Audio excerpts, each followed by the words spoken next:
Praise the Lord. Welcome to church. லூக்கா 18:18.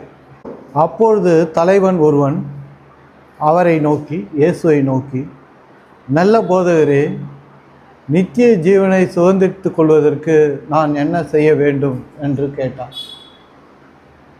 நான் பரலோகம் போகிறதுக்கு நான் என்ன செய்யணும் அப்படின்னு ஒருத்தன் இயேசு இடத்துல கேட்கிறான்.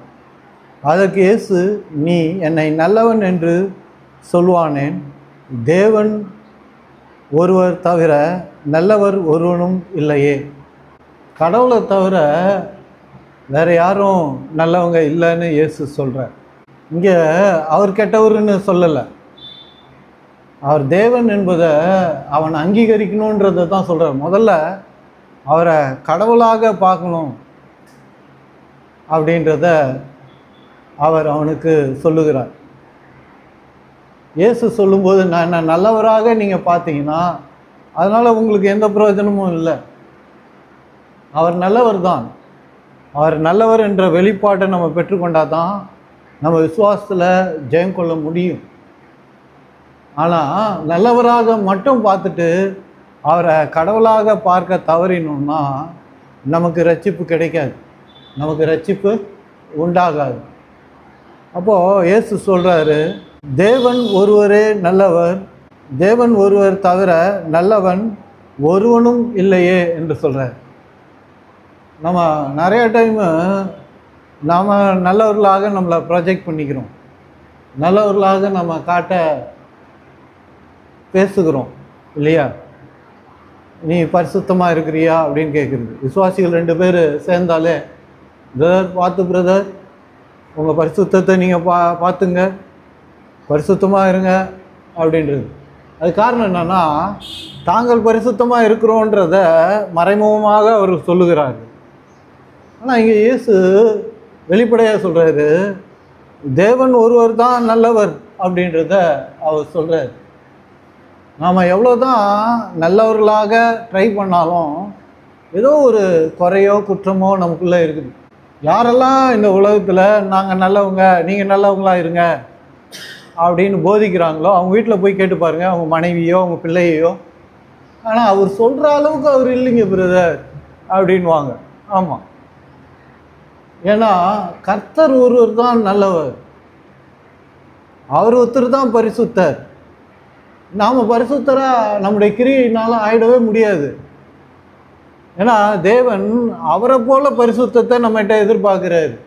நாம் பரிசுத்தமாக இருக்கிறோன்னா அவரை போல இருந்தால் தான் அது பரிசுத்தம். இல்லை பிரதர், நான் 10 கட்டல் இல்லை, நான் விபச்சாரம் பண்ணலை, கொலை செய்யலை, திருடலை, போய் சொன்னீங்களா? வேதம் சொல்லுது, விபச்சாரம் செய்ததற்கு இணையான குற்றம்தான் பொய் சொல்கிறதும். விபச்சாரம் செஞ்சு கடவுள் பார்வையில் தீமையை செய்திருப்பீங்கன்னா அந்த குற்றத்துக்கு உரிய தண்டனை தான் பொய் சொல்கிறவங்களுக்கும். நம்ம நிறைய டைம் நம்ம என்ன நினைக்கிறோம், 10 கட்டலில் விபச்சாரம் செய்கிறது தான் தப்பு பிரதர். தப்பு தான், இல்லைன்னு சொல்ல. களவு திருடுறது தான் தப்பு பிரதர், நான் அதெல்லாம் செய்யலை. பொய் சொன்னீங்களா?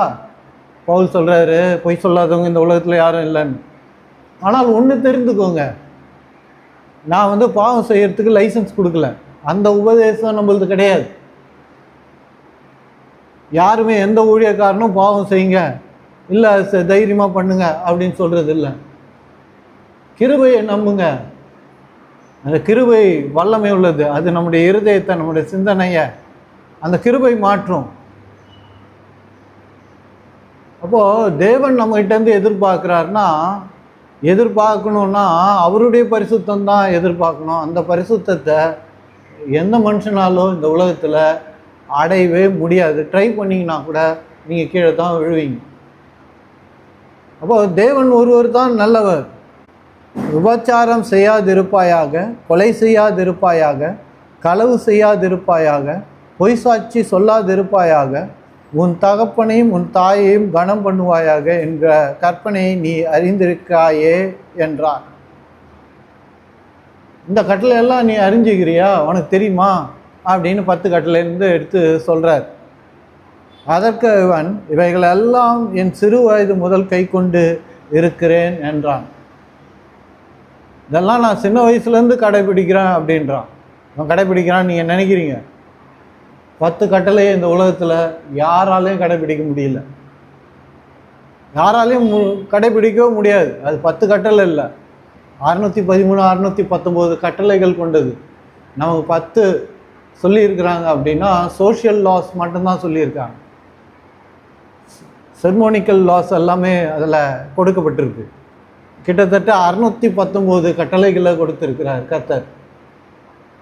இத்தனையும் நம்ம கடைபிடிச்சோம்னா தான் பழைய ஏற்பாட்டை பொறுத்த வரைக்கும் பரலோக ராஜ்யத்துக்குள்ளே போக முடியும்.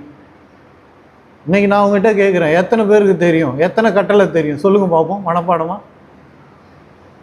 அப்படின்னா 1 2 சொல்லுவாங்க. கொலை செய்யாதிருப்பாயாக, விபச்சாரம் செய்யாதிருப்பாயாக, பிறன் மனைவியை கொள்ளாதிருப்பாயாக, பொய் சொல்லாதிருப்பாயாக, உன் தேவனாகிய கர்த்தர் ஒருவரையே நீ ஆராதிப்பாயாக, உன் தாயும் தந்தையும் கனம் பண்ணுவாயாக. இவ்வளோ தான் சொல்லுவார்கள். இவங்க தான் ஞாபகமே இருக்கும். ஆனால் இங்கே 619 13 கட்டளைகள் இதுக்குள்ளே இருக்குது. இதெல்லாம் முழுசாக தெரிஞ்சால் தான் நம்மளால் கடைபிடிக்க முடியும். நிச்சயமாக நான் சொல்கிறேன், யாருக்குமே இந்த இந்த இந்த உலகத்தில் இருக்கிற ஆவிக்குரிய கிறிஸ்தவர்களுக்கு இத்தனை கட்டளைகளும் தெரியாது. தெரிந்தாலும் படித்திருந்தாலும் அவ்வளவும் ஞாபகத்தில் இருக்க போகிறது கிடையாது. அதனால் இந்த கட்டளைகளை நம்மளால் கடைபிடிக்கவே முடியாது. இந்த கட்டளைகளை 10 கட்டளைகளை கடைபிடித்தார் என்று சொன்னால் இயேசு ஒருத்தர் தான் கடைபிடித்தார். வேற யாராலையும் இதை கடைபிடிக்கவே முடியாது. இதில் ஒரு கட்டளை இருக்குது பாருங்கள், உன் பிள்ளை கீழ்ப்படியில்லைன்னா அதை கல்லால் அடித்து கொல்லு அப்படின்னு நியாயப்பிரமாணத்தில் இருக்குது. நிறைய பேர் இந்த இந்த என்ன சொல்கிறது, லேவியர் ஆகுமோ உபாகமோ இதெல்லாம் ரொம்ப படிக்கிறது இல்லை. ஏன்னா அதில் நிறையா சடங்குகள் ஆச்சாரியங்கள் இதெல்லாம் சொல்லப்பட்டிருக்கிறதுனால அதெல்லாம் படித்தா தூக்கம் வருதுன்ட்டு நிறைய பேர் ஸ்கிப் பண்ணிடுறாங்க. ஆனால் அதில் தான் நிறைய கட்டளைகள் எழுதப்பட்டிருக்குது. புரியுதுங்களா? அதில் இதுவும் எழுதப்பட்டிருக்கு, உன் பிள்ளை உனக்கு கீழ்ப்படியில்லைன்னா அவனை கல்லால் எடுத்து கொலை பண்ணு அப்படின்னு, கொல்லு அப்படின்னு. அப்படி நீ அந்த உன் பிள்ளையை நீ கொல்லனா, படியில்லைன்றதுக்காக நீ கொல்லனா உன்னை கல்லால் அடித்து கொல்லணும் அப்படின்னு எழுதப்பட்டிருக்கு. இதை யாராவது கடைப்பிடிக்க முடியுமா? இல்லை யாராவது கடைப்பிடிச்சிருக்கீங்களா? கடைப்பிடிக்கவே முடியாது. நிறைய டைம் நம்ம 10 கட்டளை எடுத்து வச்சுக்கின்னு கடைப்பிடின்னு போதகர் சொல்கிறது அவங்களால முடியாது என்பது அவருக்கும் தெரியும், அவரால் முடியாது என்பதும் அவருக்கு தெரியும். அப்புறம் ஏன் கடவுள் கொடுத்தார் அப்படின்னா, நம்மளால் நம்மளை ரட்சித்து கொள்ள முடியாது, நம்மளால் நம்மளை பரிசுத்தப்படுத்தி கொள்ள முடியாது. நம்ம முயற்சியினால் நம்முடைய கிரியையினால் நம்மளை பரிசுத்தமாக வைத்து கொள்ள முடியாது. 10 கட்டளையை படிக்க சொல்லி நீ இதுலேருந்து எல்லா கட்டளையும் கடைபிடிச்சிக்கிறியான்னு கேட்டால் யாராலையும் எல்லா கடையும், எந்த பாஸ்டராக இருந்தாலும் சரி, எந்த மூத்த பாஸ்டராக இருந்தாலும் சரி, அவர்களால் நான் எல்லாத்தையும் கடைபிடிச்சேன்னு சொல்லவே முடியாது. ஏன் இந்த கட்டளை கொடுக்கப்பட்டிருக்குன்னா, நம்முடைய முயற்சியை விட்டுட்டு கர்த்தரை நம்பணுன்றதுக்காக தான், கர்த்தரை நாம் விசுவசிக்க வேண்டும் என்பதற்காக தான், நமக்கு ஒரு இரட்சகர் தேவை அப்படின்றதுக்காக தான் நமக்கு இந்த கட்டளை கொடுக்கப்பட்டதை ஒழிய அதை கடைபிடிப்பதற்கு இல்லை. அதனால்தான் இந்த கட்டளைகள் கொடுக்கப்பட்ட போது பலியும் கொடுக்கப்பட்டது. ஒரு செம்மறி ஆட்டை எடுத்து பலியிட்டு இரத்தத்தை சிந்தணும்னு கர்த்தர் ஏன் சொன்னார் அப்படின்னா, ரட்சிப்பு இயேசுவினால் உண்டாகுத ஒழிய நம்முடைய கிரியையினால் உண்டாகுது கிடையவே கிடையாது. நம்ம கட்டளைகளை கீழ்ப்படியறதுனால உண்டாகிறது கிடையாது. அப்போது நம்ம விபச்சாரம் செய்யலாமா, வேசித்தனம் செய்யலாமா, பொய் சொல்லலாமா, களவு சொல்லலாமா? கூடாது. ஏன்னா ஆவியானவர் நமக்குள்ளே இருக்கிறாரு, நம்மை பலப்படுத்துகிறவர் நமக்குள்ளே இருக்கிறாரு. ஒவ்வொரு நாளும் காலையிலையும் சரி, மத்தியானம் சரி, சாயந்தரமும் சரி, பிசாசு பாவம் செய்யக்கூடிய சூழ்நிலைகளை, மனிதர்களை, எண்ணங்களை நமக்கு ஆஃபர் பண்ணுறான், கொடுக்குறான். நாம் அதை தேர்ந்து கொள்ளாமல் தேவன் மேலே விசுவாசம் கொண்டு அவருடைய வழியில் நாம் நடக்கணும். ஆவியானவர் எந்த வழியில் நடக்க சொல்லுகிறாரோ அந்த சிந்தனையோடு அவருடைய பாதையில் நாம் நடக்கும்போது இவைகளெல்லாம் நம்மளை விட்டு போயிடும். அந்த யோசனை, அந்த சூழ்நிலை, அந்த மனிதர்கள்லாம் நம்ம வாழ்க்கையில் வரமாட்டாங்க. பாவத்துக்கான சூழ்நிலைகள் நம்முடைய வாழ்க்கையில் ஏற்படாது. அப்போது நாம் கட்டளைகளை கடைபிடிப்பதற்காக கொடுக்கப்படலை. நமக்கு ஒரு இரட்சகர் தேவை, நமக்கு ஒரு மீட்பு தேவை, நமக்கு ஒரு இயேசு தேவை. கடவுள் மனுஷனாக பிறந்து சிலுவையில் அறையப்பட்டு ரத்தம் சிந்தி நமக்கு மீட்பை ஏற்படுத்தினால்தான் பரலோக ராஜ்யம் நமக்கு சொந்தமாகும் என்பதை தேவன் நாம் புரிஞ்சிக்கணும் அப்படின்றத அவர் விரும்புகிறார். Price the Lord. இங்கே இவன் சொல்கிறான் பாருங்கள், எல்லா கட்டளையும் கடைபிடித்தேன் அப்படின்றான். நீங்கள் வேதத்தை எடுத்து வாசிங்கன்னா கண்டிப்பாக சொல்கிறேன், இவனால் கடைபிடித்திருக்கவே முடியவே முடியாது. அதற்கு அவன், இவைகளெல்லாம் என் சிறு வயது முதல் கை கொண்டிருக்கிறேன் என்றான். இயேசு அதை கேட்டு, இன்னும் உன்னிடத்தில் ஒரு குறை உண்டு. உனக்கு உண்டானவை எல்லாம் விற்று தரித்திரனுக்கு கொடு, அப்பொழுது பரலோகத்திலே உனக்கு பொக்கிஷம் உண்டாயிருக்கும். பின்பு என்னை பின்பற்றி வா என்றார்.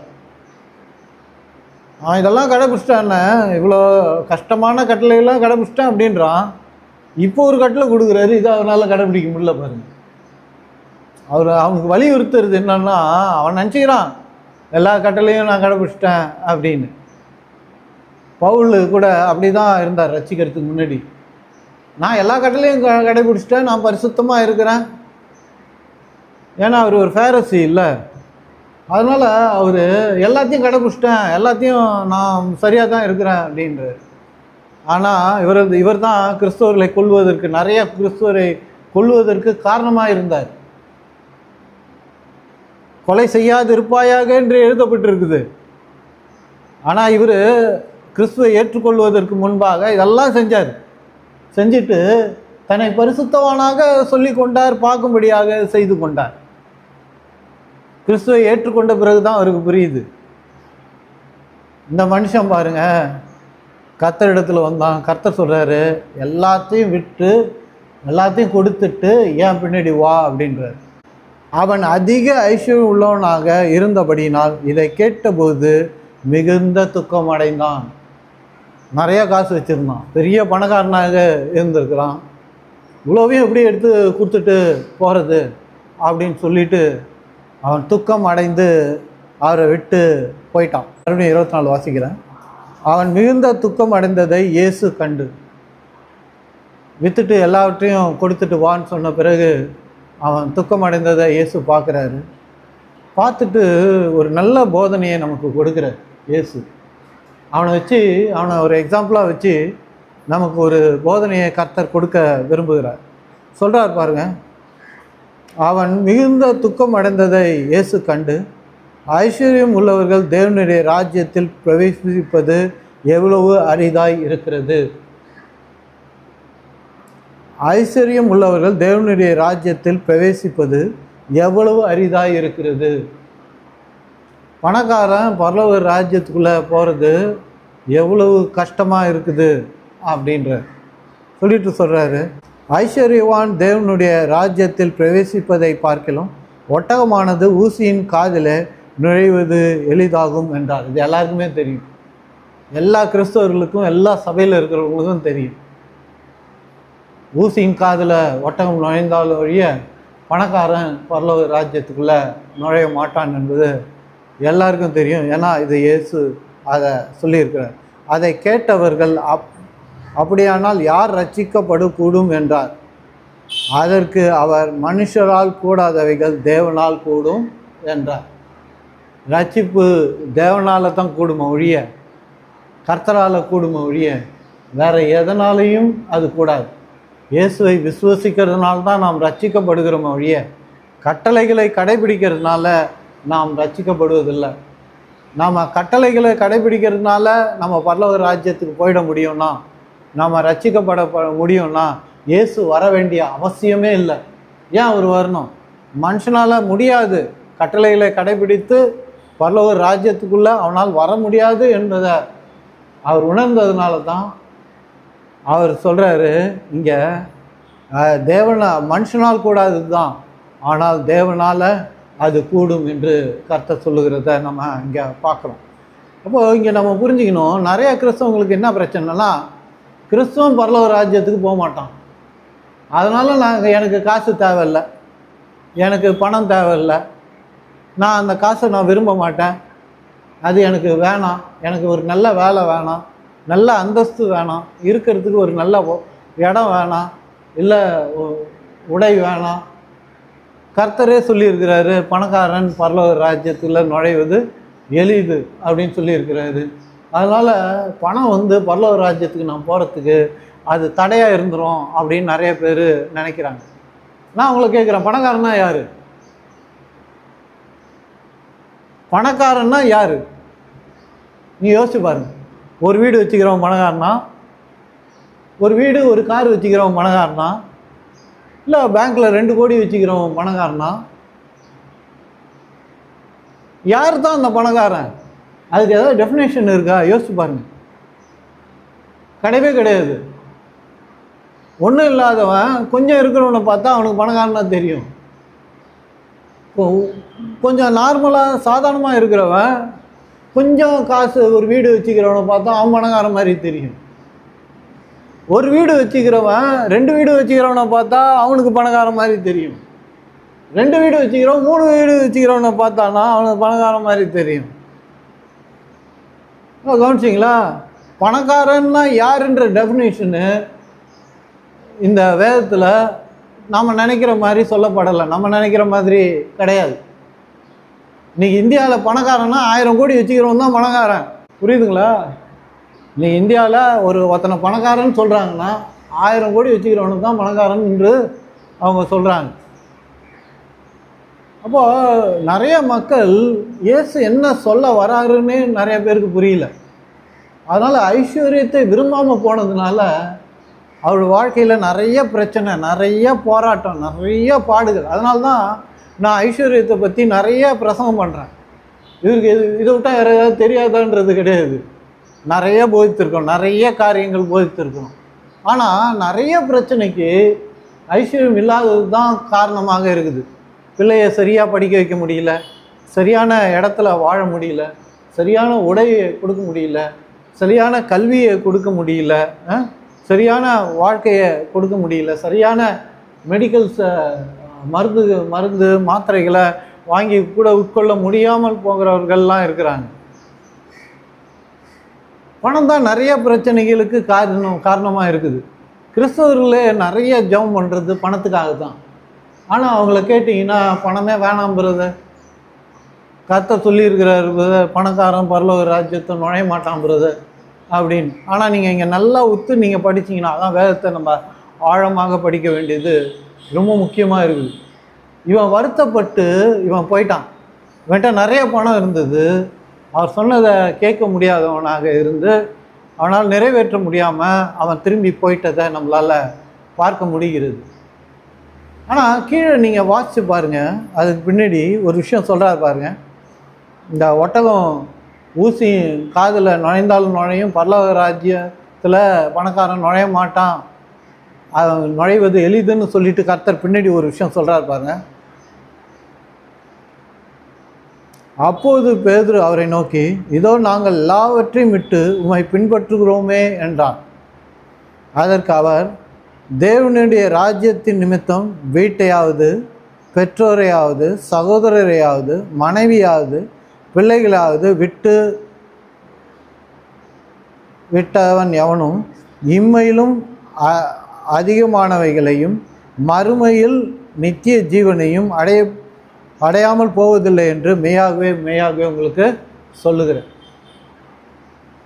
சொல்கிறாரு, என் நிமித்தம் எதெல்லாம் நீங்கள் விட்டுட்டு வரீங்களோ அதை நீங்கள் அதிகமாய் பெறுவீங்க அப்படின்னு இயேசு சொல்கிறார். இன்னொரு இடத்துல நீங்கள் வாசித்து பார்த்தீங்கன்னா, இன்னொரு காஸ்பலில் நீங்கள் எடுத்து இதே சம்பவத்தை வாசிக்கும் போது கர்த்தர் என்ன சொல்கிறாரு, இம்மையில் இந்த உலகத்தில் நீங்கள் எதெல்லாம் நீங்கள் விட்டுட்டு வரீங்களோ 100 அத்தனையாக நான் உங்களுக்கு இம்மையிலும் மறுமையிலும் தருவேன்றார். நீங்கள் நிறைய கிறிஸ்தவர்களோட சாட்சி என்ன தெரியுங்களா, நான் கர்த்தருக்குள்ளே வந்துட்டேன், எல்லாத்தையும் விட்டுட்டேன் பிரதர், வேலையை விட்டுட்டேன் பிரதர், எல்லாத்தையும் வசதியை விட்டுட்டேன் பிரதர், படிப்பு கூட நிறைய பேர் விட்டுட்டேன் பிரதர், என்கிட்ட இருந்த காசெல்லாம் விட்டுட்டேன் பிரதர், என்கிட்ட எல்லாமே போயிடுச்சு பிரதர், நான் கர்த்தருக்குள்ளே வந்த பிறகு என்கிட்ட ஒன்றுமே இல்லை பிரதர் அப்படின்றீங்களா? இயேசு சொல்கிறாரு, நீங்கள் என் நிமித்தம் எதையெல்லாம் விட்டுட்டு என் கூட வந்தீங்களோ உங்களுக்கு அதை 100 அத்தனையாக தருவேன்றார். சொல்லும்போதே சொல்கிறாரு, இம்மையிலும் மறுமையிலும் தருவேன்றார். நிறைய பேர் நினச்சிக்கிறாங்க இதை இந்த உலகத்தில் நம்ம எதை இழந்தாலும் பரலோகத்தில் தான் நமக்கு மிகுதியாக வைக்கப்பட்டிருக்கிறது என்று. இல்லை, அவர் சொல்லும்போதே சொல்கிறாரு, இங்கேயே நீங்கள் வாசித்து பாருங்கள், இம்மையிலும் மறுமையிலும் பெறுவான் என்று. நீங்கள் கர்த்தருக்குள்ளே வந்து எதெல்லாம் இழந்தீங்களோ எதை வேணால் நீங்கள் இழந்துடலாம். இங்கே மனைவியும் சேர்த்து சொல்கிறார் பாருங்க, எதெல்லாம் நீங்கள் இழந்தாலும் 100 அத்தனையாய் பெறுவீங்க அப்படின்னு கர்த்தர் சொல்கிறார். அப்போது கர்த்தரிடம் வரும்போது நாம் இழந்து விட மாட்டோம். நிறைய கிறிஸ்தவங்க என்ன நினைக்கிறாங்கன்னா, கர்த்தருக்குள்ளே வந்துட்டா எல்லாம் நம்மளை விட்டு போயிடும். வந்தவங்களும் அதை தான் சாட்சியாக சொல்கிறாங்க, நான் கர்த்தருக்குள்ளே வந்தேன், என்கிட்ட இருக்கிறது எல்லாம் போயிடுச்சு, என்கிட்ட இருந்த பணம் காசு, என்கிட்ட இருந்த ஆசீர்வாதம், என்கிட்ட இருந்த இடம் வீடு, கர்த்தருக்குள்ளே வந்து எல்லாம் போயிடுச்சு அப்படின்றாங்க. ஆனால் இங்கே சொல்கிறாரு, வீட்டையோ எதையோ என் நிமித்தம் நீங்கள் இழந்தீங்கன்னா இந்த உலகத்திலே நீங்கள் 100 அத்தனையாய் பெறுவீங்கன்றார். இந்த பணக்காரன் ஒருத்தன் வந்து இயேசு இடத்துல வந்தான் பாருங்க, அவன் துக்கத்தோடு திரும்பி போனான். இவன் கொடுத்துருந்தான்னா என்ன ஆயிருக்கும்னு நீங்கள் யோசிச்சு பாருங்க. மில்லியனராக இருந்தவன் பில்லியனராக இருப்பான், மல்டி பில்லியனராக இருப்பான். கர்த்தர் இடத்துல வரும்போது ஆசீர்வாதம் பெருகும், நன்மைகள் பெருகும், வாழ்க்கையில் உயர்வு பெறும், வெற்றி உண்டாகும். கர்த்தர் சொல்கிறாரு, 100 மடங்கு நான் உங்களுக்கு திருப்பி கொடுப்பேன் என் நிமித்தம் நீங்கள் எதை இழந்திருந்தாலும். அப்போ இழப்பு என்பதே லாபம் தான் கிறிஸ்துவ வாழ்க்கையில். நீங்கள் கர்த்தருக்காக ஒரு காரியம் இழந்திருந்தீங்கன்னா it is a profit for you. ஏன்னா அது 100 அத்தனையாய் திரும்பி உங்களுக்கு கர்த்தர் கண்டிப்பாக இம்மையிலும் மறுமையிலும் கொடுப்பார். கர்த்தர் நல்லவருங்க. உங்கள்கிட்ட இருக்கிறதெல்லாம் அப்படியே பிடுங்கின்னு விட்டுற மாட்டார். உங்கள்கிட்ட இருக்கிறது எல்லாத்தையும் எடுத்துக்கொள்ள மாட்டார். நீங்கள் இழந்து நிர்கதியாக ஒன்றும் இல்லாதவர்களாக பரிதாபமாக மற்ற முன்னாடி கையேந்தி நிற்கிறவர்களாக, யாராவது ஏதாவது கொடுப்பாங்களா, நமக்கு ஏதாவது செய்வாங்களா அப்படின்னு நிற்கிறவர்களாக உங்களை விடவே மாட்டார். உங்களை தத்தளிக்கிறவர்களாக விடவே மாட்டார். இங்கே இந்த பணக்காரன் பாருங்கள், இவன்கிட்ட இருந்தது எல்லாத்தையும் கொடுத்துருந்தான்னா இன்றைக்கி அவன் எவ்வளோ பெரிய பணக்காரனாக இருப்பான். கர்த்தரே சொல்கிறார் பாருங்க, அவனை கொடுக்க சொல்கிறதோட காரணமே பெறத்துக்கு தான். தசம பாகம் கூட எடுத்துங்க. நிறைய பேர் நினச்சிக்கிறாங்க பாஸ்டர் ஏழையாகிறாரு, அவர் கொஞ்சம் கொடுப்போம் அப்படின்னு. அவர் ரொம்ப கஷ்டப்படுறாரு, சாப்பாட்டுக்கே ரொம்ப கஷ்டப்படுறாரு, அதனால் நம்ம தசம பாகத்தை நம்ம சர்ச்சுக்கு கொடுப்போம்னு நிறைய பேர் நினைக்கிறாங்க. அந்த மனநிலையில் கொடுக்காதீங்க, அப்படி ஒன்றும் போதிக்கலை. ஏன்னா வேதம் சொல்லுது, விசுவாசத்தினால் நீதிமான் பிழைப்பான். ஊழியத்தினால பிழைக்கிறது இல்லை, பிழைப்பு ஊழியத்தில் கிடையாது. நான் அடிக்கடி சொல்லுவேன், என் பிழைப்பு இந்த ஊழியத்தில் கிடையாது. ஏன்னா பைபிள் அப்படி சொல்லலை. விசுவாசத்தினால்தான் நீதிமான் பிழைப்பான் அப்படின்னா விசுவாசத்தினால்தான் ஆசீர்வாதம் ஒழிய ஊழியம் செய்கிறதுனால வருமானம் அதுதான் ஊழியக்காரனுக்கு என்பது கிடையவே கிடையாது. அதனால் விசுவாசிகள் புரிஞ்சுக்கணும், ஊழியக்காரனுக்கு கொடுக்கல, ஊழியத்துக்கு கொடுக்குறோன்னு. இந்த மல்கியாவை எடுத்து வாசித்து பாருங்களேன். நிறைய கிறிஸ்தவங்க செய்கிற தப்பு என்னன்னா, எல்லாத்தையும் கொடுப்பாங்க, எல்லாத்தையும் அர்ப்பணிப்பாங்க, எல்லாத்தையும் தருவாங்க, நேரத்தை கொடுப்பாங்க, ஜெபம் பண்ணுவாங்க, உபவாசம் 40 நாளும் கடுமையான உபவாசம் பண்ணுங்கனாலும் உபவாசம் பண்ணுவாங்க, வெள்ளை சட்டை போடுனா போடுவாங்க, எல்லாம் பண்ணுவாங்க. ஆனால் தங்களுடைய காசை மட்டும் ஊழியத்துக்கோ கர்த்தருக்கோ அவங்க கொடுக்கறது கிடையாது. இந்த மல்கியாவில் சொல்கிற, ஏன்னா அவங்க என்ன நினைக்கிறாங்கன்னா, நம்ம கொடுத்தா நம்ம இழந்துருவோம், நமக்கு குறைஞ்சிருமே அப்படின்னு நினைக்கிறாங்க. இந்த குறைவான மென்டாலிட்டி இருக்குது பாருங்கள், மைண்ட் செட்டு. நம்ம கொடுத்தா குறைஞ்சிருவோம் அப்படின்னு. நீங்கள் கொடுக்குறவங்கலாம் பாருங்கள், இன்றைக்கி உலகத்தில் பெரிய பெரிய பணக்காரர்கள், அது ஏழைக்கு கொடுக்குறவர்களாக இருந்தாலும் சரி, ஊழியத்துக்கு கொடுக்குறவங்களாக இருந்தாலும் சரி, அவங்க எல்லாம் பெரிய பெரிய பணக்காரர்களாக தான் இருப்பாங்க. நீ நினச்சிக்கிறீங்க பணக்காரன்னா அவன் ஏதோ கொள்ளை அடிச்சுட்டு இருக்கிறாங்க, இல்லைன்னு சொல்ல. அடிக்கிறது, லஞ்சம் வாங்கிறது, அநியாயமாக சம்பாதிக்கிறவன் தான் பணக்காரன் நினச்சிருக்கிறீங்க. கிடையவே கிடையாது. கொடுக்கறதுனால பைபிளில் பணக்காரன் ஆக முடியும்னு வேதம் சொல்லுது. நீங்கள் மல்கியா எடுத்து வாசித்து பாருங்கள். மல்கியா 3:10. என் ஆலயத்தில் ஆகாரம் உண்டாயிருக்கும்படி தசம பாகங்களெல்லாம் பண்டகசாலையில் கொண்டு வாருங்கள். அப்பொழுது நான் வானத்தின் பலகணியை திறந்து இடம் கொள்ளாது போகும் மட்டும் உங்கள் மேல் ஆசீர்வாதத்தை வர்ஷிக்க மாட்டேனோ என்று அதனால் என்னை சோதித்து பாருங்கள் என்று சேனைகளின் கர்த்தர் சொல்லுகிறார். நீங்கள் உங்கள் வாழ்க்கையோட பழைய ஏற்பாட்டில் சொல்கிறாரு, இது பழைய ஏற்பாடு தான், பழைய உடன்படிக்கை தான். அதில் சொல்கிறாரு, நீங்கள் சம்பாதிக்கிறதுல முதல் பலனையும் அதுக்கப்புறம் 10% கொண்டு வந்து ஆலயத்தில் கொண்டு வந்து கொடுங்க அப்படின்றாரு. அப்படி கொண்டு வரும்போது அவர் சொல்கிறாரு, வானத்தின் பலகணிகளை திறந்து இடம் கொள்ளாது போகும் மட்டும் ஆசீர்வாதத்தை உங்களுக்கு வர்ஷிக்கிறேனா இல்லையான்னு இதனால் என்னை சோதித்து பாருங்கன்னு சொல்லிட்டு ஆண்டவர் சேலஞ்ச் பண்ணுறதை நம்ம பார்க்குறோம். இந்த சேலஞ்சை நம்ம எடுத்துக்கொண்டு இருக்கிறோமா? கர்த்தர் சேலஞ்சே பண்ணுறார், சொன்னாலே அது நிறைவேறும். இங்கே சேலஞ்சாக பண்ணுறாரு, அவர் சவால் விடுறாரு. உங்கள் தசம்னா 10, உங்கள் வாழ்க்கையில் 10% ஊழியத்துக்கு கொடுங்க, ஆலயத்தில் கொண்டு வந்து சேருங்க. அது அது நிலத்தின் கனியாக இருக்கலாம், எதா வேணா இருக்கலாம். அப்போலாம் நிலத்தின் கனி தானே. அந்த நிலத்தின் கனியாக இருக்கலாம், இல்லை காசாக இருக்கலாம், எதாக இருந்தாலும் சரி 10ல் ஒரு பாகத்தை கொடுங்க அப்படின்னு சொல்லிட்டு கர்த்தர் ஒரு விஷயம் சொல்கிறாங்க. வானத்தை திறப்பேன்றார், பரலோகத்தை திறப்பேன், பரலோகத்தின் பொக்கிஷ சாலையை திறப்பேன்றார். ட்ரை பண்ணி பார்த்துருக்கீங்களா? ஒரு ஆராய்ச்சி சொல்லுது, இந்த தசமபாகம் கொடுக்குறவங்க உலக மனிதர்கள் ஆராய்ச்சி பண்ணி பார்த்தாங்க, ஏன் கிறிஸ்தவர்கள் பணக்காரர்களாக இருக்கிறாங்க, அவங்களால ஏன் மற்ற ஊழியத்துக்கு மற்ற நாடுகளுக்கு தாளாரமாய் கொடுக்க முடியுது அப்படின்னு சொல்லி ஆராய்ச்சி பண்ண போது அதோட சீக்ரெட் என்னன்னா, அவங்க சொல்கிறது என்னன்னா, அவர்கள் தசமபாகம் கொடுத்ததுனால் அவர்கள் பணக்காரர்கள் ஆனார்கள் என்பது தான். இங்கே இயேசு சொல்கிறாரு, ஃபைனான்ஷியல் பிரேக் த்ரூ, பண பிரச்சனை இருக்குதுன்னா ரொம்ப ஈஸியாக கர்த்தரிடமிருந்து வாங்கிவிட முடியும். அந்த ஆசீர்வாதத்தை தேவனிடமிருந்து நம்ம சுலபமாக வாங்கிவிட முடியும். நாம் நிறைய டைமு எதுக்கு ஜெபம் பண்ணுமோ அதுக்கு ஜெபம் பண்ணோம், எதை செய்ய சொல்கிறாரோ அதை செய்யணும். கர்த்தர் ஒரு காரியத்தை செய்ய சொல்லிட்டு அதுக்காக ஆண்டவர் அதை செய்யாமல் நம்ம ஜெபம் பண்ணிக்கிட்டே இருந்தால் ஆசீர்வாதம் வருமானா வராது. ஆனால் கர்த்தரிடம் இருந்து முதல்ல வர பிரேக் த்ரூ, முதல்ல வருகிற ஆசீர்வாதம் என்னன்னா ஐஸ்வர்யம்தான். ஏன் நான் இதை சொல்கிறேன்னா, இதை நம்ம வாழ்க்கையில் நிறைய பேரோட வாழ்க்கையில் பார்க்குறோம். ஆவிக்குரிய ஜீவிதத்தில் இருக்கிறவர்கள் வேதத்தில் அப்படி சொல்லலை, ஆனால் நம்ம பார்க்கும்போதே தெரியுது. முதல்ல ஆவிக்குரிய வாழ்க்கையில் வந்த பிறகு அவர்கள் முதல்ல பெறுறது ஐஸ்வர்யம் அதிகம்தான். நீ நம்புவீங்கன்னு நினைக்கிறேன். அடுத்தது தான் அவங்க ஹீலிங்கு, அடுத்தது தான் வேறு காரியங்களை அவர்கள் பெறுகிறார்கள். இன்னும் சொல்லப்போனால் சுலபமாக பெறுறது கர்த்தரிடத்திலிருந்து அந்த ஐஸ்வர்யத்தை தான். கர்த்தர் அதுக்குன்னு ஒரு வழி வச்சிருக்கிறாரு. என்ன சொல்கிறாரு, 10 கொண்டாந்து என்கிட்ட கொடு, நான் உனக்கு திருப்பி 90 கொடுக்குறேன்ற.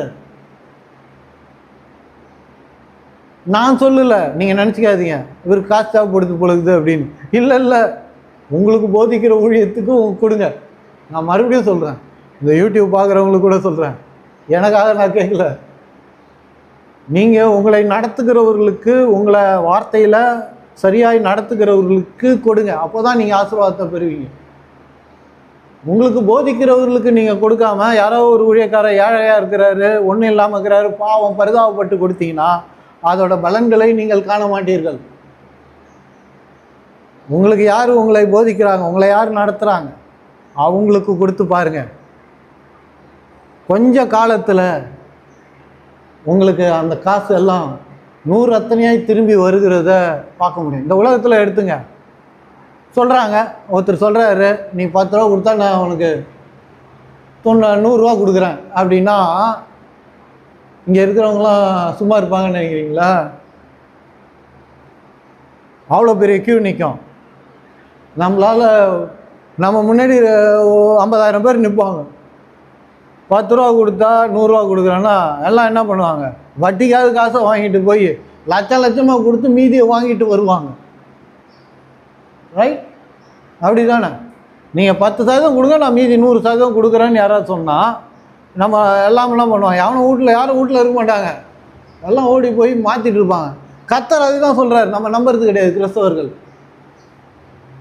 பண விஷயத்துலையும் சரி, தேவனுக்கு நம்ம கொடுக்கும்போது அவர் திருப்பி தருவார் என்ற அந்த விசுவாசம், அதான் கர்த்தர் மேலே நம்ம வைக்கிற விசுவாசம்.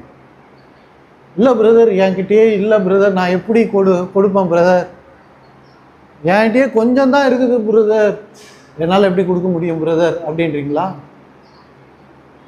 நீங்கள் கொடுக்காதனால தான் உங்கள்கிட்ட கொஞ்சமே இருக்குது அப்படின்னு தான் வேதம் சொல்லுது. நீங்கள் கொடுக்காமல் நீங்கள் வச்சுருக்கிறதுனால தான் ஐயோ குறைஞ்சிருமோ அந்த குறைவுள்ள எண்ணம் இருக்குது. கர்த்தர் சொல்கிறாரு, சும்மா சொல்ல, அவர் சொல்கிறார், வானத்தின் பலகணிகளை திறந்து, வானத்தில் இருக்கிற வேர் ஹவுஸு அங்காடியை திறந்து எவ்வளோ கொடுப்பாருன்னா அவர் சொல்கிறாரு, இடம் கொள்ளாத அளவுக்கு உன்னை ஆசீர்வதிக்கிறானா இல்லையா என்பதை சோதித்து அறிந்து கொள் அப்படின்ற. அது மட்டும் சொல்ல, கீழே இன்னொரு விஷயம் சொல்கிறாரு பாருங்க. அதில் சொல்கிறாரு, பூமியின் கனியை பட்சித்து போடுகிறவைகளை உங்கள் நிமித்தம் கண்டிப்பேன், அவைகள் உங்கள் நிலத்தின் பலனை அழிப்பதில்லை. வெளியில் உள்ள திராட்சை கொடி பழம் இல்லாமல் போவதும் இல்லை என்று சேனைகளின் கர்த்தர் சொல்லுகிறார். அப்போல்லாம் நிலத்தின் பலனை தானே கொண்டு வந்து ஆலயத்தில் கொடுப்பாங்க, அதுதானே வருமானம் அவங்களுக்கு, அதுதானே எக்ஸ்சேஞ்ச் பண்ணிக்குவாங்க. அப்போலாம் பண்ட மாற்ற முறை தானே இருந்தது, காசும் இருந்தது. முக்காசி பண்ட மாற்ற முறையில் தான், நான் இதை உனக்கு கொடுக்குறேன், நீ எனக்கு இதை கொடு அப்படின்னு மாற்றிக்குவாங்க. விளைச்சலின் பலனை கொண்டு வந்து கொடுக்கும்போது அவர் சொல்கிறாரு, உங்கள் வாழ்க்கையில் இருக்கிற குறைபாடுகளை, அதுக்கு காரணமாக இருக்கிற என்ன காரியமானாலும் சரி, அதை நான் உங்களை விட்டு விலக்குவேன் அப்படின்ற. அப்போது நம்ம ஃபைனான்ஷியல் ப்ராப்ளம் என்னத்தினால வருது? நிறைய பேர் கடனை வாங்கிட்டு வட்டி கட்ட முடியாமல் அவதிப்படுறாங்க கிறிஸ்தவர்கள். வட்டிக்கு மேலே வட்டி, வட்டிக்கு மேலே வட்டி, ராத்திரியெல்லாம் வந்து கடங்காரன் கதவை தட்டுறான். அதுக்கு காரணம் என்ன தெரியுங்களா? நாம் கொடுப்பதில்லை. நாம் குறைவாக இருக்கக்குள்ளே கொடுக்கிறவர்கள் தான் வளமையாக கர்த்தர் வைக்கும்போது கொடுப்பாங்க.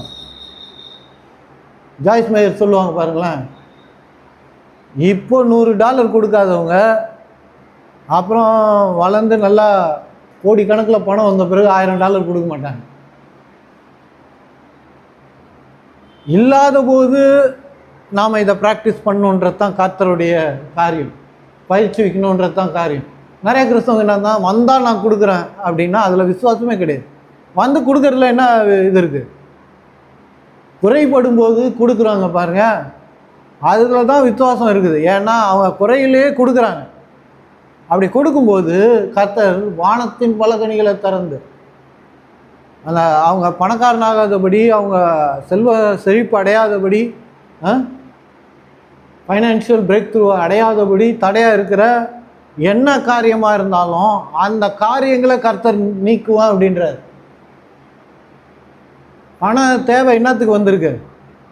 அநேகம் பேருக்கு ஏன் பணம் தேவை வருது? வேதத்தோட ஞானம் குறைவாக இருக்கிறதுனால தான் பண தேவைகள் இருக்குது. கடன் பிரச்சனை ஏன் இருக்குது கிறிஸ்தவர்களுக்கு? வார்த்தையோட ஞானம் குறைவதனால தான் இருக்குத ஒழிய, அதை நம்ம சரி செய்யணும்னா எப்படி சரி செய்யறது? கர்த்தர் சொல்கிறாரு, இங்கே பழைய ஏற்பாட்டிலேயே சொல்கிறாரு, பழைய உடன்படிக்கையில் சொல்கிறாரு, கொண்டு வந்து கொடு அப்படின்றது. நிறைய பேர் நினச்சிக்கிறாங்க, பாஸ்டர் நல்லா இருக்கிறதுக்காக, பிரசங்கி நல்லா இருக்கிறதுக்காக கேட்குறாரு போல இருக்கு அப்படின்னு நினச்சிக்கிறாங்க. கிடையாது கிடையாது. ஒருவேளை பாஸ்டருங்க யாராவது கேட்குறவங்களா இருப்பீங்கன்னா இந்த யூடியூப் வழியாக உங்களுக்கு நான் சொல்கிறேன், ஊழியத்தினால பழைப்பு இல்லை, விசுவாசத்தினால்தான் பிழைப்பு. நமக்கு யார் கொடுப்பா யார் கொடுக்க மாட்டாங்க அப்படின்ற எண்ணத்தோடு வருவது கிடையாது ஊழியக்காரங்க. இவங்க கொடுப்பாங்களா, இவங்க கொடுக்கலன்னா இந்த மாதம் என்ன ஆகும், அடுத்த மாதம் என்ன ஆகும் அப்படின்னு யோசிக்கக்கூடாது. ஏன்னா அவர் சொல்கிறாரு, இயேசு சொல்கிறாரு, அது ஊழியக்காரராக இருந்தாலும் சரி, விசுவாசிகளாக இருந்தாலும் சரி, நீங்கள் 10% கொடுக்குறீங்கன்னா வானத்தின் பலகனியை தரப்பன்றார். ரெண்டாவது சொல்கிறாரு, இடம் கொள்ளாத அளவுக்கு வேணாம் நீங்கள் சொல்கிற அளவுக்கு கொடுப்பேன்றாரு. பார்த்துங்க, அப்போ எவ்வளோ என்ன சொல்கிறாரு, அதிகத்திலும் அதிகமாக கொடுப்பேன், மிகுதியிலும் மிகுதியாக கொடுப்பேன். அதனால தான் நம்ம சர்ச்சோட போர்டை நீங்கள் வாசிங்கன்னா உபாகமம் 1:11, நீங்கள் இப்பொழுது இருக்கிறதை பார்க்கலும் 1000 மடங்கு பெருகும்படியாக உங்கள் பிதாக்களின் தேவனாகிய கர்த்தர் தான் சொன்னபடியே உங்களை ஆசீர்வதிப்பார். 1000 மடங்கு பெருகு செய்வார். இன்றைக்கி உங்கள் வருமானம் 1000 மடங்கு பெருகுச்சுன்னா எப்படி இருக்கும் யோசிச்சு பாருங்கள். நீங்கள் எவ்வளோ சம்பளம் வாங்குறீங்க, அது 1000 மடங்காக கர்த்தர் பெருக்குனா நீங்கள் எவ்வளோ மாதம் வாங்குவீங்க யோசிச்சு பாருங்கள். கொடுப்பாரா பிரதர் நீங்கள் கேட்டிங்கனாலே நடக்குமா பிரதர் உங்களுக்கு விசுவாசம் இல்லைன்னு அர்த்தம். உங்களுக்கு வரப்போகிறதும் கிடையாது. கண்ண முடின்னு விசுவசிங்க, வார்த்தையை விசுவசிங்க, வாக்கை விசுவசிங்க. நான் உங்களுக்கு சொல்கிறேன், கர்த்தரிடத்தில் வந்தாலே ஆசீர்வாதம் தான், வாழ்க்கையில் உயர்வு தான். அதனால தான் நீதிமொழிகளில் நம்ம வாசிக்கிறோம் 10:22, கர்த்தரின் ஆசீர்வாதமே ஐஸ்வர்யத்தை தரும், அதனோடு கூட வேதனை கூட்டான். கர்த்தர் தான் ஐஸ்வர்யத்தை கொடுக்குறவர். நிறைய பேர் நினச்சிக்கிறான் பிசாசு கொடுக்குது, உலகம் கொடுக்குது, அதெல்லாம் எனக்கு வேணாம் அப்படின்னு நினைக்கிறாங்க. இல்லை, வசனம் என்ன சொல்லுது அதை தான் நம்ம நம்பணும். நீதிமொழிகள் 10:22 சொல்லுது, கர்த்தருடைய ஆசீர்வாதம், அவருடைய ஆசீர்வாதத்தில் ஐஸ்வர்யமும் இருக்குது. அந்த ஆசீர்வாதத்தை நம்ம கண்டடையணும்னா இந்த மல்கியாவில் சொல்கிறாரு, 10 கொண்டாந்து கொடு, வானத்தின் பல, உங்களுக்கு நம்பிக்கை இருந்தால் கொடுப்பீங்க. கர்த்தரிடத்தில் விசுவாசம் என்பது இப்படி தான் வைக்கணுமோ ஒழிய. அதனால்தான் கொடுத்த உடனே கிடைப்பதில்லை, சிறிது காலம் ஆகிறது. ஆனால் பலன் அடையாமல் போக மாட்டாங்க. அதில் அனுபவித்தவங்களுக்கு நல்லா தெரியும், அது கொடுத்தவர்களுக்கு நல்லா தெரியும். அவர்கள் சூப்பர் நேச்சுரலாக அவங்களுடைய காரியங்கள் சந்திக்கப்பட்டிருக்கு. இயற்கைக்கு அப்பாற்பட்ட விதத்தில் அவருடைய தொழிலோ, அவருடைய வேலையோ, அவருடைய வியாபாரமோ, இல்லை எங்கிருந்தாவதாகவோ அவங்களுக்கு வந்திருக்கும். கண்டிப்பாக வரும், எப்படியோ ஒரு விதத்தில் அவர்களுக்கு அது உண்டாகும். ஏன்னா கர்த்தர் சொல்கிறார், வானத்தின் பலகனியை திறப்பேன்னாரு. திறக்கிறது மட்டும் இல்லை, சும்மா திறந்து வச்சுட்டா உட்காந்துக்க போகிறாரு கிடையாது. திறந்து சொல்கிறாரு, கொடுக்குறவங்கிட்ட இடம் கொள்ளாத அளவுக்கு ஆசீர்வாதத்தை வர்ஷிக்கிறேன்னா இல்லையான்னு பாரு அப்படின்றார். இடம் உங்கள் பேங்க் அக்கௌண்ட்டே பார்த்தாது. அங்கே கவர்மெண்ட்லேருந்தே உங்களுக்கு சொல்லுவாங்க, என்னங்க எப்படி வந்துச்சு இந்த காசெல்லாம், கணக்கை கொண்டாந்து கொடுங்க. இப்போல்லாம் என்ன சொல்கிறது, ஒரு 10 லட்சம் நீங்கள் போட்டிங்கன்னா பேங்க்லேருந்து கால் வரும். இப்போலாம் வருது, எப்படி வந்துச்சு அதுக்குரிய ப்ரூஃப் எல்லாம் கொண்டாங்க, இல்லைன்னா பேங்க்கை இது பண்ணிடுவாங்க, நிறுத்திடுவாங்க, ஸ்டாப் பண்ணிடுவாங்க. உங்களால் பணம் எடுக்க முடியாது, போட தான் முடியுன்ற அளவுக்கு பண்ணிடுவாங்க. புரியுதுங்களா? போடலாம், ஆனால் எடுக்க முடியாது. ஏன்னா கணக்கு கொடுத்துட்டு அதை தான் சொல்கிறார் கர்த்தர், உங்கள் பேங்க்லேருந்து கால் வரும், நான் எப்படி இவ்வளோ காசு வந்துச்சு அப்படின்னு, கணக்கு கொடு அப்படின்னு. இடம் கொள்ளாது போக மட்டும் ஆசீர்வாதத்தை வர்ஷிப் பண்ணுறாரு. மூணாவது இன்னொரு காரியம் சொல்கிறாரு, அதை நிறைய பேர் படிக்கிறதே இல்லை. உங்கள் ஏழ்மைக்கு காரணம், உங்கள் இல்லாமைக்கு காரணம், உங்கள் தரித்திரத்துக்கு காரணமான காரியம் என்ன, அதை விலக்குவேன் அப்படின்றது. அதுக்கு காரணம் என்ன, எல்லாத்துக்கும் காரணம் என்ன, அறியாமல் தான், இக்னோரண்ட். வாசிங்க, எடுங்க, ஓசியா 4:6, என் ஜனங்கள் அறிவில்லாமையினால் சங்காரமாகிறார்கள். வேதத்தை பற்றிய அறிவில்லாதது தான் நமக்கு பிரச்சனையை ஒழிய, நிறைய டைமு நம்ம என்ன நினச்சிக்கிறோம், நம்ம ஜபம் சரியாக பண்ணல அப்படின்னு நிறைய பேர் நினச்சிக்கிறோம். இன்னும் நிறைய நேரம் ஜபம் பண்ணணும் அப்படின்னு நினைக்கிறோம், நிறைய உபவாசம் பண்ணணும் அப்படின்னு நினைக்கிறோம். இதெல்லாம் வருஷக்கணக்காக பண்ணி ஏன் மாறலைன்னா வேதத்தை பற்றிய சரியான அறிவு இல்லாததுனால தான். அதனால தான் இங்கே சொல்கிறார் பாருங்க, என் ஜனங்கள் அறிவில்லாமையினால் சங்காரமாகிறார்கள், இக்னோரன்ஸ். பிசாசு கை காலை வச்சுலாம் வருவதில்லை, பிசாசுக்கு உருவம் கிடையாது, நேரடியாக எதையும் செய்ய முடியாது. நேராக அப்படியே திறந்த வீட்டிலேருந்து நேராக இறங்கி அவனால் வரவே முடியாது. கவனிங்க, பிசாசால் நேரடியாக நம்ம நேராக வந்து நிற்க முடியாது. அவன் நம்முடைய சிந்தனைக்குள்ளே தான் வருவான். பிசாசு செயல்படுற ஒரே இடம் எது தெரியுங்களா? சிந்தனைக்குள்ளே. நிறைய பேர் நினச்சிக்கிறாங்க என் பேங்க் அக்கௌண்ட்டில் அவன் ஏதோ வேலை செய்கிறான், இல்லை வேலை செய்கிற இடத்துல எனக்கு விரோதமாக அவன் கிரியைகளை நடப்பிக்கிறான் அப்படின்லாம் நிறைய பேர் நினைக்கிறாங்க. ஆனால் பிசாசு செய்கிறானா, அவன் நம்ம வாழ்க்கையில் கிரியை செய்கிறானா, அவன் செய்கிற ஒரே இடம் எதுனா நம்முடைய சிந்தனை தான். நம்ம வார்த்தை, கர்த்தருடைய வார்த்தையை புரிந்து கொள்ளாதபடி, அறிந்து கொண்டு அதனால் ஆசீர்வாதத்தை பெறாதபடி அவன் என்ன பண்ணுறான்னா, அறியாமையே நம்முடைய சிந்தனையில் கொண்டு வருகிறான். இல்லை நம்மளை அவன் வார்த்தையை கொண்டே நம்ம சில இடத்துல அவன் திசை திருப்புறான். இயேசுவையே திசை திருப்ப பார்த்தான் இல்லையா? நீ தேவனுடைய குமாரனே ஆனால் மேலேருந்து குதிங்க அப்படின்றான், குதி அப்படின்றான். அவன் குதிச்சிருந்தா என்ன ஆகுறது யோசிச்சு பாருங்க, செத்துட்டு பாரு. உண்மையாக அவருக்கு தெரியும், ஏன்னா அவர் மனுஷனாக இருந்தார். நீங்கள் கிறிஸ்தவர்கள் யார்கிட்டயாவது பிசாசு சொன்னால் ஏன் குதிச்சிருவாங்க விசுவாசம் வச்சு. ஆனால் இங்கே கிராவிட்டின்னு ஒரு லா இருக்குது. அந்த லாவுடைய அறியாமல் இருந்ததுன்னா புவியீர்ப்பு என்ற அந்த பிரமாணத்தை அவங்க தெரியாதவங்களாக இருந்தால் தான் குதிப்பாங்க. ஐயோ கர்த்தர் அந்த ஒரு பிரமாணத்தை இந்த பூமியில் வச்சுக்க நம்ம குதிக்கூடாதுன்னு நின்றுடணும். கர்த்தர் காப்பாற்றுவார், தூதர் அனுப்புவார், நீங்கள் தான் குதிச்சு பாருங்களாம், முடிஞ்சு போச்சு கதை, அவ்வளோதான். அடுத்த நாள் அடக்கம் பண்ணிட வேண்டியது தான். அதுதான் இங்கே சொல்லுது. இங்கே கர்த்தர் சொல்கிறார் பாருங்க, என் ஜனங்கள் அறிவில்லாமையினால் சங்காரா, வேதத்தை குறித்து சரியான அறிவில்லாதனால சங்காரமாகிறார். நீ அறிவை வெறுத்தாய், ஆகையால் நீ என் ஆசாரியனாய் இராதபடிக்கு நானும் உன்னை வெறுத்து விடுவேன். நீ உன் தேவனுடைய வேதத்தை மறந்தாய், ஆகையால் நானும் உன் பிள்ளைகளை மறந்து விடுவேன். சொல்லுது என்னன்னா, வேதத்தை பற்றிய அறிவு தான் நம்மளை விடுதலையாக்கும். வேதத்தை குறித்த வெளிப்பாடு, அதான் வெளிப்பாடு உள்ள பிரசங்கம். அந்த வெளிப்பாடு தான் நம்மளை ஆசீர்வதிக்கும். நிறைய கிறிஸ்தவங்களுக்கு என்ன பிரச்சனைன்னா, எவ்வளோ நேரம் கொடுத்தாலும் ஜெபம் பண்ணுவாங்க, அதில் எந்த பிரச்சனையும் இருக்காது. காலிலேருந்து ராத்திரி வரைக்கும் ஜெபம் பண்ண சொல்லுங்கள், அல்லேலூயா அல்லேலூயா, ஸ்தோத்திரம் ஆண்டவரே, ஸ்தோத்திரம் ஆண்டவரே, ஸ்தோத்திரம் ஆண்டவரேன்னுவாங்க. ஏன் ஜெபம் கேட்கப்படுறதில்ல? அவர் கர்த்தர் சொல்கிறாரு, எவன் ஒருவன் என் வார்த்தை கேட்டு அதன்படி செய்கிறானோ அவன் தான் எனக்கு சீடனாக இருக்க முடியுன்றாரு. வார்த்தையை செய்கிறதுல இருக்குது ஆசீர்வாதம், வார்த்தைக்கு கீழ்ப்படிகிறதுல இருக்குது ஆசீர்வாதம். நிறைய பேர் நினச்சிக்கிறாங்க ஜபத்தில் இருக்குதுன்னு. ஜபத்தில் இருக்குது, ஆனால் ஜபத்தில் கர்த்தர் என்ன சொல்கிறாரு, அதை நாம் செய்யாமல் போகும்போது அது இன்னொரு பகுதி. அதை நாம் செய்யாமல் போகும்போது ஆசீர்வாதம் வரதில்லை. கிறிஸ்துவங்க ஏன் கடனில் இருக்கிறாங்கன்னா அதுக்கு மிகப்பெரிய காரணம் அவர்கள் கொடுப்பதில்லை, ஊழியத்துக்கு அவங்க கொடுப்பதில்லை.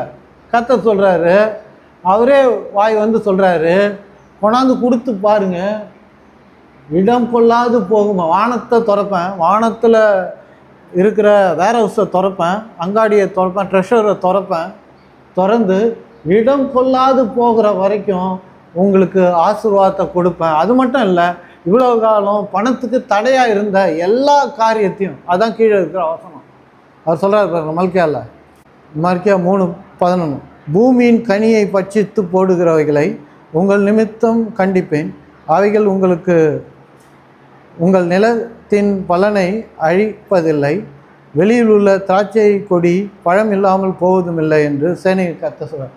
பண பிரச்சனைக்கு காரணமாக இருந்த எல்லாவற்றையும் நான் நீக்கி போடுவேன் அப்படின்ற. கிறிஸ்தவர்கள் பணக்காரனாகிறது ரொம்ப ஈஸி.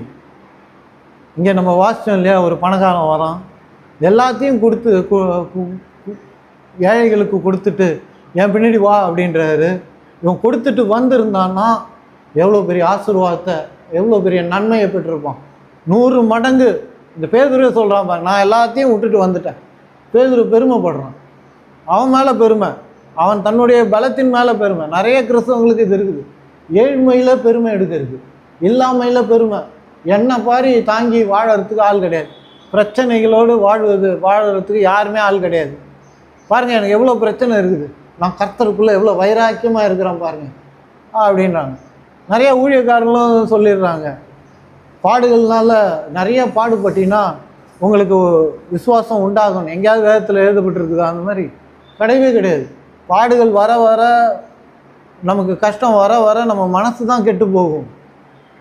பாடுகளோடு வாழ கர்த்தர் சொல்லலை. அவரே சொல்கிறாரு, எதெல்லாம் நீங்கள் இழப்பீங்களோ 100 அத்தனையாக இம்மையிலும் மறுமையிலும் நான் உங்களுக்கு கொடுப்பேன் அப்படின்ட்டு.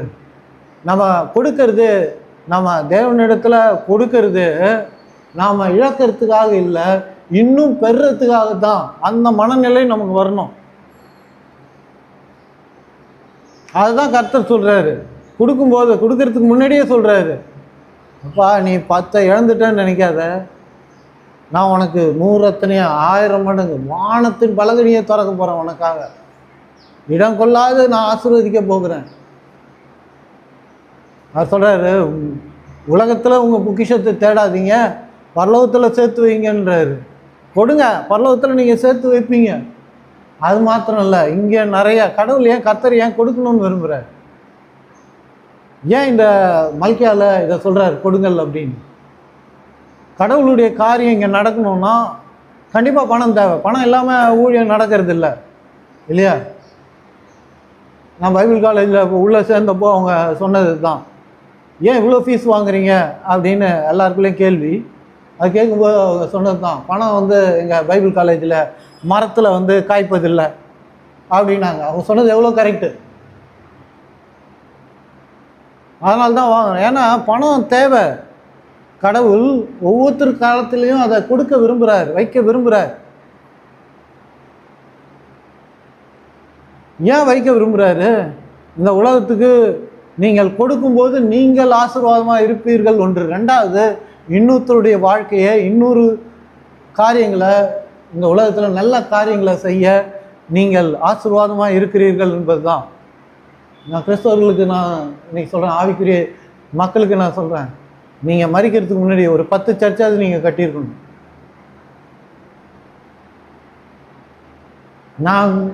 நான் கொடுத்தேன் பிரதர், சர்ச்சை கட்டினேன் பிரதர், ஒரு பாஸ்டருக்கு நான் கொடுத்தேன் பிரதர் அப்படின்னு ஊழியத்தை கட்டுகிறவர்களாக இருக்கணும்.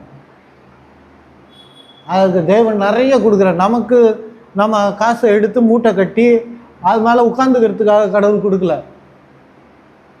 மணி is for using, water is for washing அப்படின்வாங்க. மணி ஒரு டூல், அதை நம்ம பயன்படுத்தணும். It is a tool. அது ஒரு கருவி, அது கெட்டது கிடையாது. நிறைய பேர் காசை கெட்டதுன்னு நினைக்கிறதுனால ஆவிக்குரிய ஜனங்க இந்த உலகத்தில் ஆவிக்குரிய காரியங்கள், நிறைய காரியங்கள் நிறைவேறாமல் நிற்கிது. அதுக்கு காரணம் என்னன்னா, தேவன் உங்கள் கரத்தில் பணத்தை கொடுக்க விரும்புகிறார், நிறைய கொடுக்க விரும்புகிறாரு.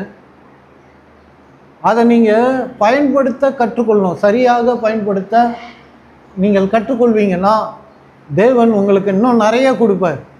சரியான காரியங்களுக்கு நீங்கள் கொடுப்பவர்களாக இருப்பீங்கன்னா, நான் உங்களுக்கு சொல்கிறேன், கர்த்தர் உங்களுக்கு மில்லியன்ஸ் அண்ட் பில்லியன்ஸை கையில் கொடுப்பார். நிறைய பேருக்கு கர்த்தர், ஆவிக்குரிய மக்களுக்கு கையில் காசு கொடுக்காததுக்கு காரணம் என்னன்னா, அவர் சரியாக பயன்படுத்தக்கூடிய மனநிலை இன்னும் வரல. காசை பற்றிய சரியான ஆட்டிடியூட் அவர்களுக்கு வரல. நிறைய பேர் காசை கண்டா பயப்படுகிறாரு. இங்கே நான் பாவம் செஞ்சிருவேன், நான் தவறு செஞ்சிருவேன் அப்படின்னு. 500 ரூபா இருந்ததுன்னா பிராண்டியும் வாங்கலாம், ஒரு பைபிளும் வாங்கலாம். ரூபா கெட்டதில்லை, 500 ரூபா கெட்டதில்லை, அப்படி தான் கிறிஸ்தவங்க நினச்சிக்கிறாங்க. மனுஷன் பயன்படுத்துகிறானே அவனுடைய எண்ணங்கள் தான் கெட்டதாக இருக்குது. அப்போ கிறிஸ்துவ வாழ்க்கைக்குள்ளே நம்ம வந்த பிறகு அதை காசை கெட்ட விஷயத்துக்கு யூஸ் பண்ணுறோன்னா, இவ்வளோதோட ஜபத்துக்கு ஆராதனைக்கு போதனையை கேட்டு எந்த பிரயோஜனமும் இல்லை. அதனால் எதுவுமே கிடையாது. அதனால தான் சர்ச்சு பாஸ்டரோ பணத்தை எப்படி சரியாக கையாளுவது என்பதை சொல்லி கொடுக்கணும். நான் ஒரு முறை பாம்பே போயிருந்தேன். ராத்திரி நைட் விஜில் நடத்துறதுக்காக போயிருந்தேன், இரவு ஆராதனை நடத்துறதுக்காக. நான் சொல்கிறேன், ரொம்ப காலம், ஒரு 10-15 வருஷத்துக்கு முன்னாடி போயிருந்தேன். பெரிய கூட்டம். அங்கே பிரசங்கம் பண்ண என்னை அழைச்சிருந்தாங்க, போயிருந்தேன். கடைசியாக அங்கே கூப்பிட்டவர் சொன்னார், ஜெபம் பண்ணணும் பிரதர், ஒவ்வொருத்தருக்கும் ஜெபம் பண்ணணும். அதாவது ஒவ்வொருத்தருக்கும் இல்லை, யார் யாருக்கு என்ன பிரச்சனை இருக்குதோ அவர்களுக்கு ஜெபம் பண்ணுங்க அப்படின்னு. முதல்ல வியாதிஸ்தர்லாம் ஏஞ்சி நில்லுங்க. கிட்டத்தட்ட 5000 பேர்கிட்ட இருந்தாங்க இரவு ஜபத்தில் பாம்பேலே. எல்லோரும் ஏந்துறீங்க அப்படின்னக்குள்ளே நிறைய பேர் ஏஞ்சி நின்னாங்க. ஒரு அளவுக்கு வியாதிக்கு. உடனே நான் ஜெபம் பண்ணேன் அவங்களுக்கு, அங்கே நின்று மேடையில் நின்று. அதே மாதிரி குடும்பத்தில் பிரச்சனை இருக்கிறவங்க அப்படின்றவங்க, வியாபாரத்தில் பிரச்சனை இருக்கிறவங்க, இந்த மாதிரி பிரச்சனைகளை சொல்லி ஒன்று ஒன்றா சொல்லி ஜெபம் பண்ண சொன்னாங்க. கொஞ்சம் கொஞ்சம் பேர் ஏஞ்சாங்க. கடைசியாக கடன் பிரச்சனை யாருக்கு இருக்குது ஏந்திரிங்க ஜெபம் பண்ணலான்னா 90% மக்கள், கிறிஸ்தவர்கள் சொல்கிறாங்க, 90% மக்கள் ஏஞ்சி நின்னாங்க. எனக்கே ஆச்சரியமாக இருந்தது, என்னடா இது இவ்வளோ பேருக்கு கடன் பிரச்சனை இருக்குது அப்படின்னு சொல்லி. அதனால்தான் நான் தீர்மானித்தேன், கர்த்தர் என்னோடு இருந்து எனக்கு போதிக்க ஆரம்பித்தார் நான் குறைவுபட்ட போது.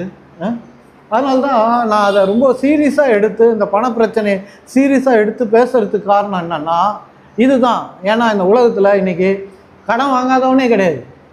இஎம்ஐ போயிட்டே இருக்குது பிரதர், கடன் போயிட்டே இருக்குது பிரதர் அப்படின்வாங்க. வட்டிக்கு மேலே வட்டி கட்டினே இருக்கிறோம் பிரதர். இன்றைக்கி நீங்கள் அன்றைக்காவது 90% நின்றுச்சு, இன்றைக்கி பார்த்தீங்கன்னா 99.99 மக்கள் வந்து கடனில் இருக்கிறேன்னு எழுந்திரிப்பாங்க. பெரிய ஆடியில் போகிறவங்க கூட பெரிய கோடிக்கணக்கில் கடன் வச்சுருக்கிறான். ஏன்னா கடன் வந்து ரொம்ப சீரியஸான ப்ராப்ளம். பணன்றது ரொம்ப சீரியஸான ப்ராப்ளம். அது நம்ம அட்ரஸ் பண்ண வேண்டிய ஒரு விஷயம், அது போதிக்கப்பட வேண்டிய விஷயம். வேதம் என்ன சொல்லுது, பண பிரச்சனையிலேருந்து வெளியே வர என்ன சொல்லுது, அதை போதிக்க வேண்டியது ஒரு போதகராக என்னுடைய கடமை. அப்போது கர்த்தர் சொல்கிறாரு, வானத்தின் பலகனியை திறப்பேன், இடம் கொள்ளாது போக மட்டும் ஆசீர்வதிப்பேன். இவ்வளோ நாள் உன் பணத்துக்கு பிரச்சனையாக இருந்த காரியங்களை விளக்குவேன்னு சொன்ன பிறகும் நாம் இந்த வார்த்தையை நம்ம கடைபிடிக்காமல் இருப்போம்னா, வெறும் நான் ஜெபம் பண்ணி வாங்கிக்குவோம் பிரதர் அப்படின்னீங்கன்னா அது இல்லை. இது எல்லாருக்கும் தெரியும், இது ஐஸ்வர்யத்தோடைய வழி. இது கர்த்தர் சொல்கிறது, நான் கிடையாது. நிறைய பேர் என்ன நினச்சிக்கிறாங்க, போதகர் தான் இன்னும் எடுத்து ஒரு போதனையை சொல்கிறார் இதை சொல்லும்போது அப்படின்னு நினச்சிக்கிறாங்க. இது போதகருடைய போதனை இல்லை, இது கர்த்தருடைய போதனை. கர்த்தர் சொல்லியிருக்கார், அதை தான் நான் சொல்லுகிறேன். லூக்கா 6:38, கொடுங்கள் அப்பொழுது உங்களுக்கு கொடுக்கப்படும். ஜெபம் பண்ணுங்கள் உங்களுக்கு கொடுக்கப்படும் நான் சொன்னார் கர்த்தர். கொடுங்கள் உங்களுக்கு கொடுக்கப்படும், அப்போது உங்களுக்கு கொடுக்கப்படும். அமுக்கி குலுக்கி மடியில் சரிந்து விழும்படி நன்றாய் அளந்து உங்கள் மடியில் போடுவார்கள். நீங்கள் எந்த அளவினால் அழைக்கிறீர்களோ அந்த அளவினால் உங்களுக்கு அளக்கப்படும் என்றார். சொல்கிறாரு, கொடுக்கறதுனால கொடுக்கப்படும். எந்த அளவுக்கு கொடுக்கப்படும்னா கர்த்தர் சொல்கிறாரு, அமுக்கி குலுக்கி மடியில் சரிகிற அளவுக்கு போடுறேன்னா இல்லையான்னு பாருங்க. அப்படின்னா என்னன்னா, நாம் கொடுக்கும்போது நமக்கு கொடுக்கும்படியாக தேவன் சில பேரை அனுப்புவார். எப்படிப்பட்ட மனிதர்களை அனுப்புவார் அப்படின்னா, மடியில் சரிங்கிற அளவுக்கு போடுகிறவர்களை அனுப்புவார். நாம் கொடுக்கும்போது நம்ம வாழ்க்கையில் நமக்கு கொடுக்கிறவர்கள் வருவார்கள், அதுவும் மடியில் சரிகிற அளவுக்கு போடுற அளவுக்கு வருவார்கள் என்று இயேசு சொல்கிறார்.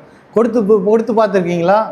கொடுத்தீங்கன்னா மடியில் சரிகிற அளவுக்கு கர்த்தர் கொடுக்கிறத, வந்து கொடுக்குறவங்கள கர்த்தர் அனுப்புகிறத உங்களால் பார்க்க முடியும்.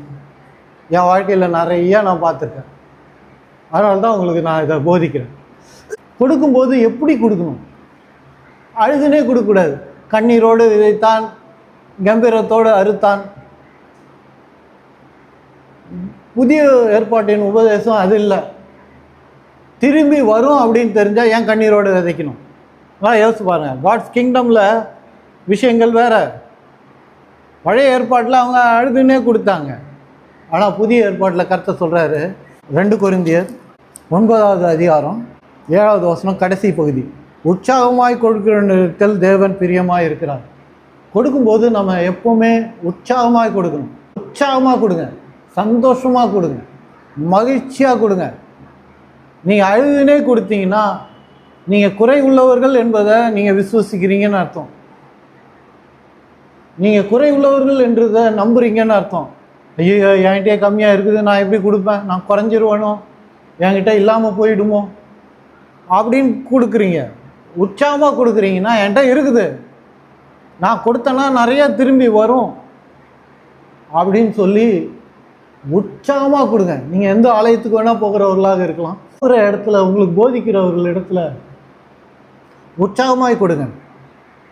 உங்களுக்கு வெளிப்பாடுகளை சொல்லி சுவிசேஷத்தை அறிவிக்கிறார்கள்னா, கர்த்தர் உங்களுக்கு ஒரு ஆளை வச்சிருக்கிறாருன்னா உற்சாகமாக அவர்களே கொடுங்க.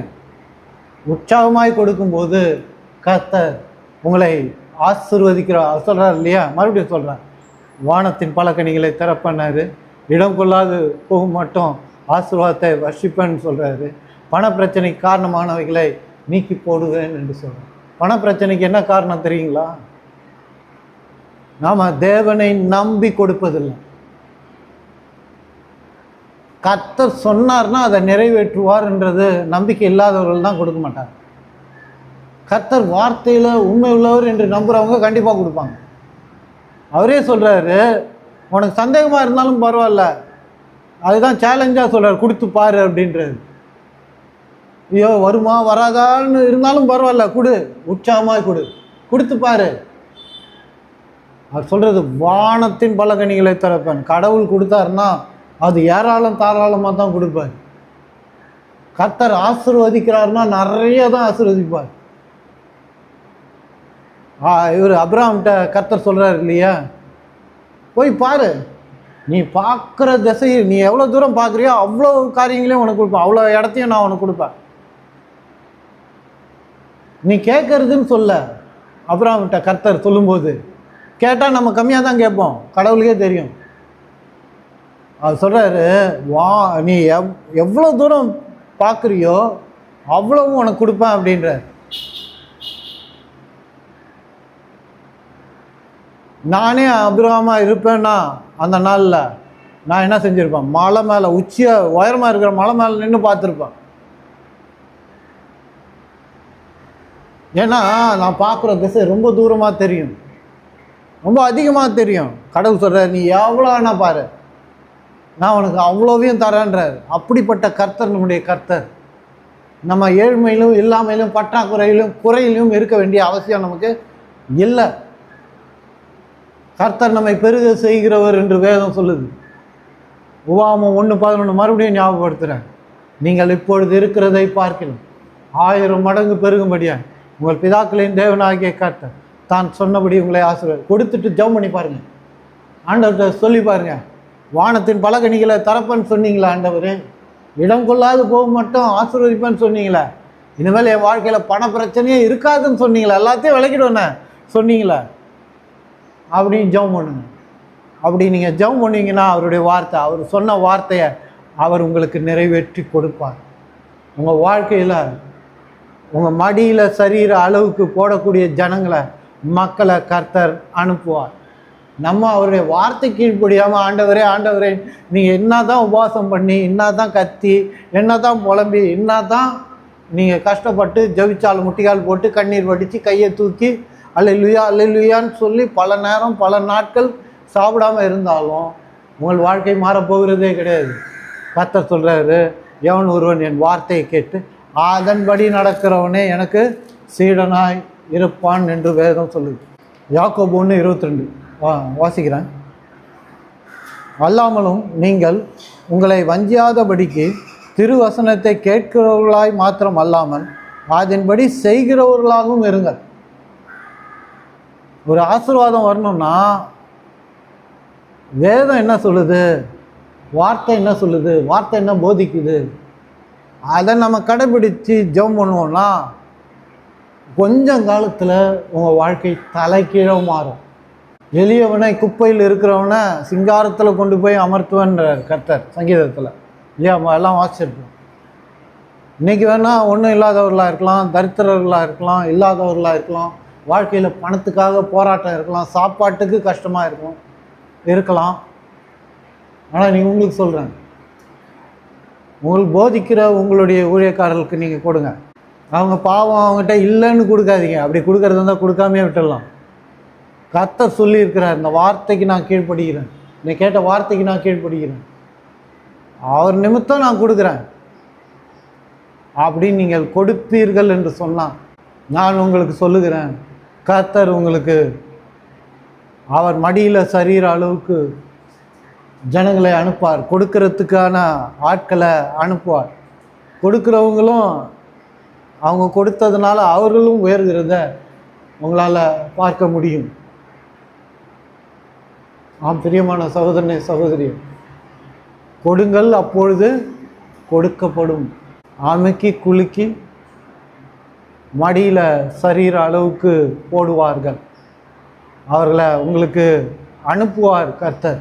நீங்கள் எதை கொடுக்குறீங்களோ அது 100 அத்தனையாக உங்களுக்கு திரும்பி வருகிறத உங்களால் பார்க்க முடியும். Praise the Lord. God bless you. எல்லாரும் எழுந்து நிற்போம்.